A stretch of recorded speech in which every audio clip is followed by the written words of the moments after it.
Happy Thursday, everybody. Thanks for joining me in the Card Closet for another episode. We've got episode number 506 here. So we're going to do a mystery man of the day. This man had 506 career stolen bases, which is good for 38th all time. Let's see if you can figure out who he is. If you want to try to get him in one clue, the one clue is that he is the oldest living Hall of Famer. Let me know in the comments if you were able to get it in one clue. If not, let's keep going. His rookie card is 1956 Topps. In 1958 Topps, he had a Sport Magazine American League All-Star Shortstop card. In 1959 Topps, he had a Sporting News American League All-Star Shortstop card. In 1960 Topps, he's on a World Series card, doing, of course, what else? Stealing a base. Also in 1960 Topps, he had a Sport Magazine American League All-Star Shortstop card. 1961 and 1962 both, he had Sporting News American League All-Star Shortstop cards. So it looks like Sport Magazine and Sporting News alternated the All-Star cards. Then jumped to 1972 Topps, and he had an inaction card. So his Topps run ran from 1956 to 1974. This man was born in Venezuela. He was the American League Rookie of the Year in 1956, the first Latin American player to win Rookie of the Year. He led the league in stolen bases his first 9 seasons, 1956 through 1964.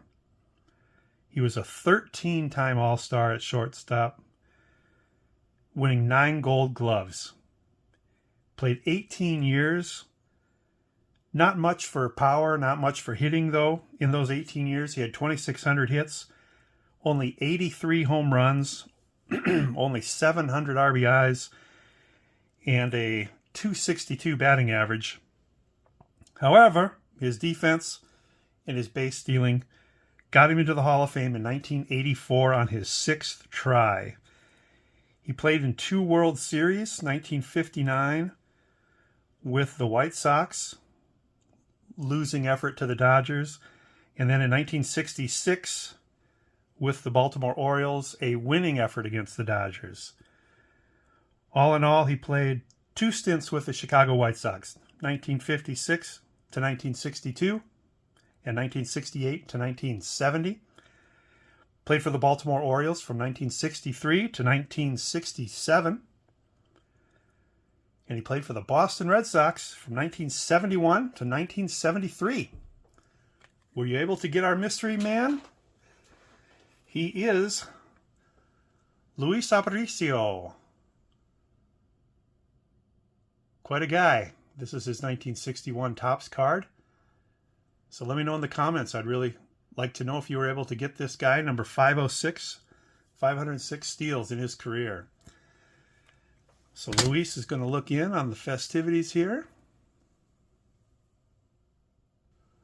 I'm going to give you a little bit of insight into a project that I have started a few months ago, and I'm really having a lot of fun with it.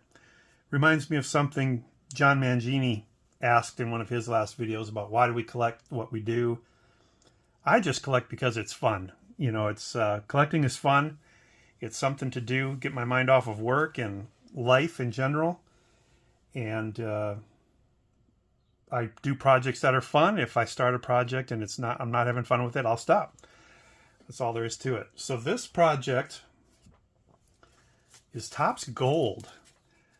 So I'm going to blame Tiger727 for this. He was knocking out team sets of the Tigers in Topps Gold.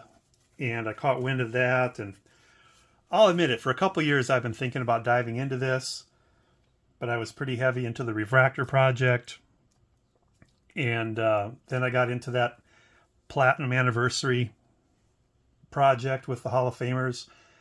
But now it's about right. This is a good time to get going into it. So I've got a lot of catching up to do. Also, I did a recent trade on Trading Card Database where I traded away a couple Red Sox players that were Topps Gold cards, and I was like, oh, why am I trading these away? I'm just going to have to get them again when I do the project. So I'm diving into the project. I'm going to give you a little glimpse into what's going on here. You're going to see here that in the early years of Topps Gold, they just took the Topps card and gave it a gold border. So this is 2002. Long ways to go in that one. 2003, here's Manny. Go really quick through most of these, but I like the 2003 set design overall. 2004, this generally has a white border. Then we get to 2005, also a white border. Love that Manny Ramirez shot there. You just know where he put one.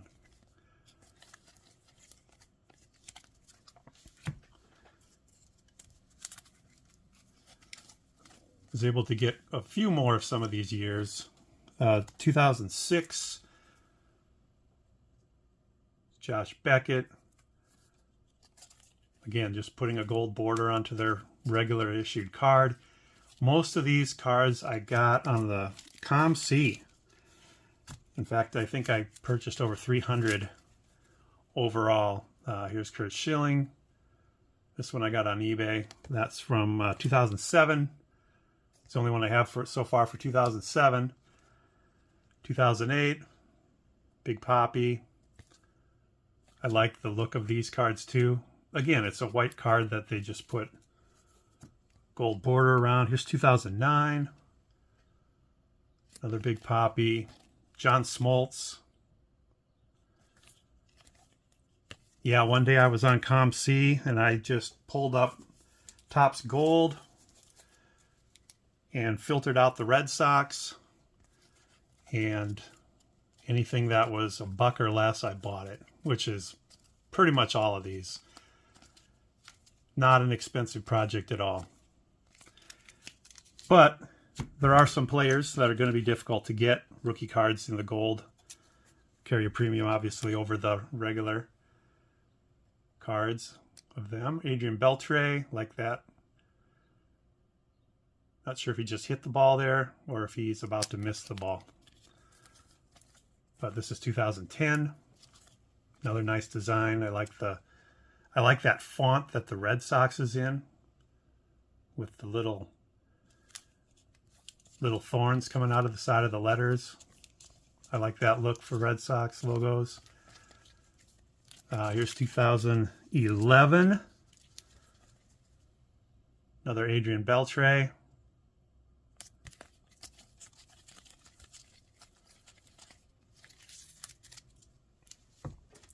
What else we got here? More 2011. Just really want to show each season, but I don't need to show like all of them very closely. Here's 2012. David Ortiz. Again, same thing. They're taking the Topps card, putting a gold border around it.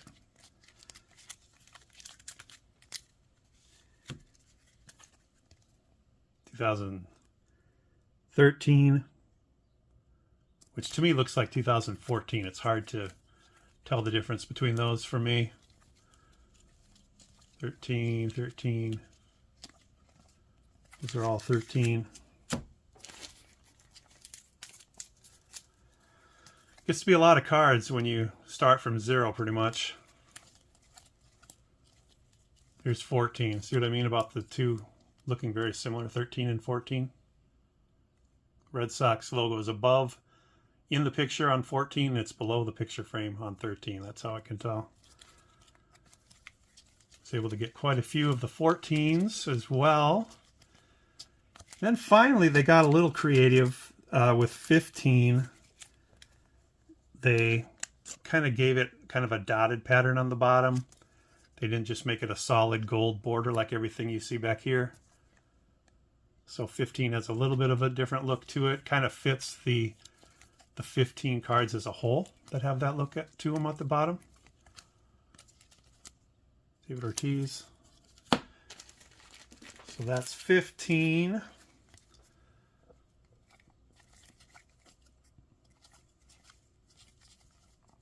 I'm looking for both the flagship set and the update set, and I'm just going to keep them together. Here's 2016, where they really did something different here now.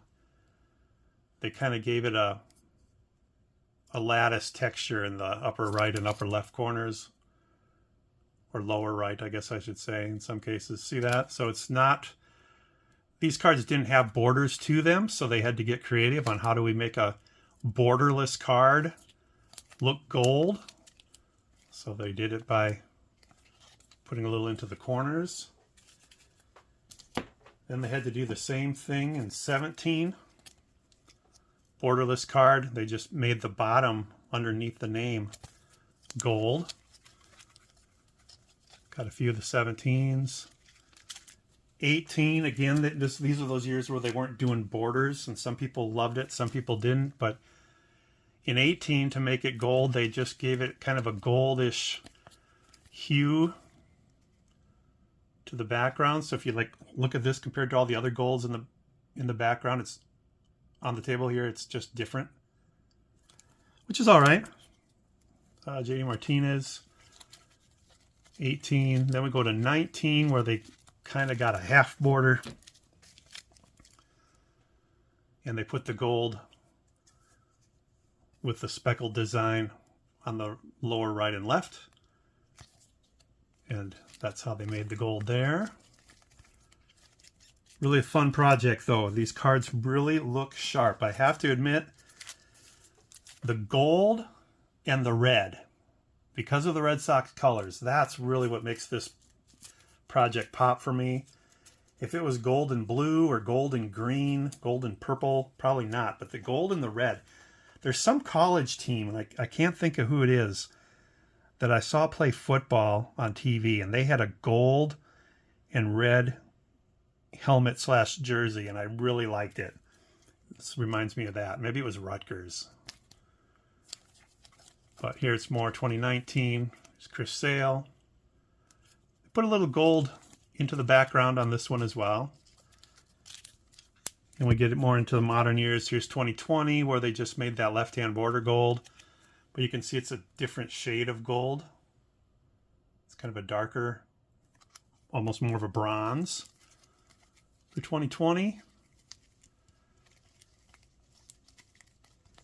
And then 2021, which was a set design a lot of people liked. They're back to a gold border, but kind of putting a little bit of a fade, a white, to break up just the solid border there for 2021.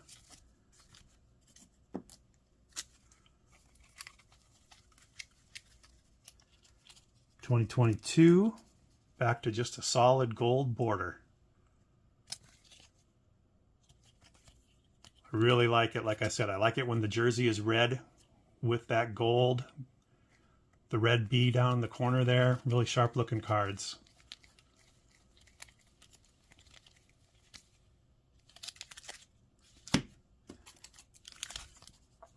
All right, then we get to 2023.